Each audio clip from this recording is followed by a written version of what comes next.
Bonsoir honorable. Alors, Salut. Dès que vous quittez le RDPC, le Cameroun devient un État qui ne respecte pas les lois, un État voyou. Le Cameroun a toujours été un État voyou. Même quand vous étiez dans le RDPC. Même avant, n'est-ce pas, que je ne sois à l'Assemblée. C'est quoi un État voyou? Un État voyou qui ne respecte pas les règles, qui ne respecte pas la loi. Avant, M. Biya, c'était M. Ahidjo. Et Ahidjo savait bien qu'on avait adopté ce qu'ils appellent la Constitution fédérale, qui avait disposé qu'on ne devait pas entretenir un projet de loi tendant à faire, c'est pas moi, à abolir la fédération. Mais Ahidjo a quand même déposé un projet référendaire en 1972 qui a aboli la fédération. Donc le Cameroun a toujours été un État voyou. Et après Ahidjo, vous savez que M. Biya, en 1984, a aboli la République unie pour adopter la République du Cameroun, qui était l'un des États fédérés. Donc, pour moi, le Cameroun a été toujours voyou. Ce n'est pas à partir de quand vous quittez le RDPC que vous prenez cette posture-là maintenant? Non, pas du tout. J'ai toujours même... Quand vous étiez magistrat, vous n'avez jamais parlé de ça? Si, j'avais publié, n'est-ce pas, des articles disant que le Cameroun ne respectait pas ses propres lois, même quand Ahidjo était encore là, au moment où tout le monde avait peur. Mais le Cameroun a quand même besoin d'évoluer, non? C'est des lois qui correspondaient à un contexte précis. Sinon, quelle est la forme de l'État, selon vous, ici au Cameroun? Aujourd'hui, je le dis haut et fort, le Cameroun est dans l'illégalité totale. Parce que l'Assemblée générale des Nations unies avait tracé une voie à suivre pour que le Southern Cameroun, n'est-ce pas, obtienne l'indépendance en se ralliant à la République du Cameroun. Et cette voie n'a jamais été suivie, si bien que aujourd'hui, et depuis lors, et jusqu'à aujourd'hui, nous vivons dans un État de facto, pas dans un État de droit. Donc vous suivez alors le discours des sécessionnistes. Vous êtes en accord avec eux qu'il faut reprendre les choses? Tout à fait, tout à fait. Sinon, on s'achemine vers la violence. Et je pense que tout État moderne doit chercher à éviter, n'est-ce pas, la violence. Alors, honorable, est-ce que c'est pour cela, par exemple, qu'on ne vous a pas vu pendant toutes les festivités marquant le 50e de la réunification? Vous étiez à Buea, tout se passait pratiquement devant vous, mais vous êtes resté chez vous. Si je me souviens, je l'avais dit, même sur ce plateau, et je l'ai dit à Equinox Télévision, que je n'allais jamais assister au cinquantenaire de la réunification. Et moi, je ne dis jamais, je ne prends jamais une position pour revenir sur ma parole. Les raisons, donnez-nous les raisons. Pourquoi? Les raisons, parce que ce que nous appelons la réunification est tout à fait fictif. Tout à fait fictive. Parce que la réunification dans le droit international n'existe pas. Tout d'abord, parce que l'Organisation des Nations Unies a parlé de joining. On n'a jamais parlé de réunification. Et, comme je viens de dire, le processus tracé par l'Assemblée générale, dans sa résolution 1608, alinéa 15, a tracé un processus à suivre. Et ce processus n'a jamais été suivi. Jusqu'à nos jours, on n'a pas suivi ce processus. Donc, devant la loi internationale, la réunification n'existe pas. Et en tant que l'homme de droit, je ne peux pas assister. Alors, on revient aux deux questions soulevées par Noé Djebet. D'abord, la forme d'État que vous souhaitez pour le Cameroun, ou alors que ces dispositions-là prévoyaient pour le Cameroun, et à quel niveau ce serait déroulé le dérapage pour qu'on arrive à une réunification fictive, comme vous le définissez. La forme n'est qu'une fédération de deux États. La République du Cameroun qui a obtenu l'indépendance le 1er janvier 1960 et Southern Cameroun qui a voté le 11 février 61, n'est-ce pas, pour obtenir l'indépendance en se ralliant, n'est-ce pas, à la République du Cameroun. Donc, un État fédéré, un État fédéral de deux États fédérés. C'est ce que vous aurez souhaité pour le Cameroun jusqu'aujourd'hui. Le retour au fédéralisme. Par retour, il n'y a jamais eu le fédéralisme devant, n'est-ce pas? C'est-à-dire, aux yeux de la loi, il n'y a jamais eu le fédéralisme. Mais sur la pratique, lorsqu'on appelait... De facto, oui, c'est ce que vous pouvez appeler ça pratique. Nous, en droit, on parle de facto, c'est la même chose. Donc, dans la pratique, on a parlé de la fédération, mais en droit international, il n'y a jamais eu la fédération au Cameroun. Alors, quelle est la différence que vous faites entre votre discours et celui qu'on attribue aux sécessionnistes? Parce que tout à l'heure, j'ai cru comprendre que vous êtes très proche des sécessionnistes. Non, mais vous avez d'ailleurs tort de parler de la sécession. Il n'y a pas de sécessionnistes. Parce qu'on parle de sécessionnistes si jamais il y avait un État et une partie de l'État veut, n'est-ce pas, quitter l'État. Mais je dis qu'il n'y a jamais eu une fédération en droit international. Donc, ceux qui parlent de la sécessionnisme ont tort. Hein.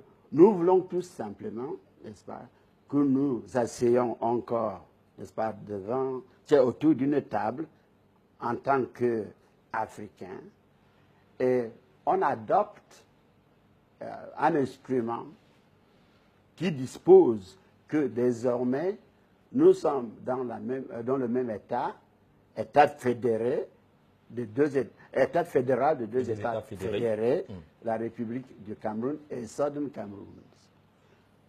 Si ça 53 ans après? Non, mais comment 33 ans après? 53 ans. 53 ans, je dis qu'il n'y a jamais eu une fédération. Donc on ne peut pas parler de 53 ans. Donc ce que les Tif Ndélé ont fait à l'époque, ils ont mal fait. Aujourd'hui, vous voulez reprendre leur travail? Non, pas reprendre. Ils n'ont jamais rien fait aux yeux de la loi. C'est ce que je dis. Expliquez-nous un peu bien, parce que vous dites qu'il n'y a jamais eu fédération ou fédéralisme sur le plan international. Non. Alors que nous avons quand même connu la République fédérale du Cameroun, reconnue internationalement avec deux États fédérés. Reconnue internationalement. Je me doute beaucoup de ce que vous dites, parce que la Charte des Nations Unies exige que si vous êtes membre de l'Organisation des Nations Unies et que vos frontières venaient de subir un changement, vous devez déposer, n'est-ce pas, un instrument qui atteste qu'il y a eu changement. Ouais. Aujourd'hui, au Cameroun, il n'y a jamais eu cet instrument. M. Biya lui-même, notre président, disons notre président, entre guillemets, c'est notre président. Notre président a dit le 31 décembre 2009 que dans le secrétariat général des États-Unis, il n'y a qu'un seul document qui atteste que le Cameroun est membre. Et ce document, c'est celui qui est relatif au 1er janvier 1960. M. Biya lui-même m'a dit, je vous dis bien, le 31 décembre 2009. Mais pourquoi un magistrat de haut rang comme vous, vous n'avez pas proposé ça au chef de l'État, de revoir cette situation? Vous étiez député, vous étiez magistrat, vous n'avez pas... Et vous bénéficiez de la confiance du chef de l'État. Voyons. nous sommes dans le même pays, disons pays entre guillemets toujours, nous sommes dans le même Pourquoi pays. vous mettez toujours Est-ce que nous avons... Nous sommes dans le même pays. S'il vous plaît, est-ce que nous avons un gouvernement qui écoute à qui que ce soit? Bien sûr. Si vous n'êtes pas ministre, on n'accepte jamais que vous émettiez, n'est-ce pas, un avis. Et même si vous le faites, on n'accepte jamais. On ne prend jamais rien. Vous avez essayé. Est-ce que vous avez d'abord essayé avant qu'on n'a pas accepté? Pendant que, c'est-à-dire pendant tout mon séjour dans le RDPC et à l'Assemblée, parce qu'avant, j'étais magistrat et je ne devais pas participer à la politique partisane. Donc, pendant tout mon séjour à l'Assemblée, sur l'exil de RDPC, j'ai toujours fait des propositions. Voilà pourquoi, même étant dedans, on m'appelait, n'est-ce pas, opposant. Parce que j'avais bien souligné que nous ne sommes pas dans la légalité. Tout ce que nous faisons n'est pas dans la légalité. Maintes fois, j'ai dit, dans la doctrine de la séparation de pouvoir, M. Cavaillé, qui est président de l'Assemblée, ne peut jamais représenter le chef de l'État qui est, n'est-ce pas, à la tête de l'exécutif. J'ai fait ça par écrit. Donc, j'ai toujours fait ces propositions. Si jamais je suis arrivé au moment où j'ai quitté RDPC, c'est tout simplement parce que tout ce que je proposais était tout simplement balayé, n'est-ce pas, au revers de la main. On peut vous rétorquer la même chose. Depuis quand êtes-vous militant du RDPC? Entre 2002 et 2010. Entre 2002 et 2010. Qu'est-ce qui peut motiver un haut magistrat de militer dans un parti au pouvoir? Moi, j'étais dans la magistrature et je vous dis que j'étais bien, matériellement, financièrement, j'étais bien. Mais les miens, n'est-ce pas, je viens d'un coin un peu difficile dans le pays. Je pense que c'est le coin, oui, Akwaya, le coin le plus difficile de la du pays. Et les miens souffraient. À la sortie de l'ENAM, c'était juste après la nomination de M. Yang, qui est aujourd'hui Premier ministre. Il était magistrat comme moi, mais il est sorti de l'ENAM. Avant même qu'on lui donne sa résidence à Buea, il est nommé vice-ministre de l'administration territoriale. Et les miens ont saisi cette occasion pour dire, vous aussi, puisque nous souffrons, jusqu'au moment où je parle, chez nous, chez moi aujourd'hui, jusqu'aujourd'hui, nous utilisons l'argent du Nigeria. C'est là que depuis le 19 février 2013, qu'on peut aller à Akwaya sans passer par le Nigeria. Oui. Donc, ce sont les gens qui souffraient, qui souffrent jusqu'aujourd'hui. Donc, ils ont pensé que si j'étais dans la politique, d'après ce que je faisais, même n'étant pas dans la politique, si j'étais dans la politique, j'allais peut-être faire de sorte que le coin, n'est-ce pas, soit pris en considération. Alors, la politique de façon large, mais vous choisissez le RDPC, c'est quoi? C'est ce que j'explique. Donc, ce sont eux qui m'ont dit, voilà, il faut aller en politique. Moi, j'ai dit non, je ne fais pas la politique. Une sorte d'appel du peuple, comme on l'a fait au président Biya. Merci beaucoup. J'ai dit non, moi je suis magistrat, il faut que je, n'est-ce pas, je suive ma carrière jusqu'au sommet. Donc, en 1996, quand j'étais promu au 4e grade, ils ont dit, mais voici, c'est pas le sommet. Donc, qu'est-ce que vous allez, quelle excuse allez-vous présenter? J'ai dit non, il n'y a plus d'excuses. Oui, j'accepte. Et ils ont dit alors, allez à l'Assemblée. Et si, ce que je vous rappelle, comme c'était l'appel du peuple, comme le président Biya aussi a reçu l'appel du peuple de tout le Cameroun. Est-ce que M. Biya a reçu l'appel du peuple? Ça, c'est un sujet à part. En tout cas, de toute façon, c'est le peuple, non, pas de la Manu, d'Akwaya, oui.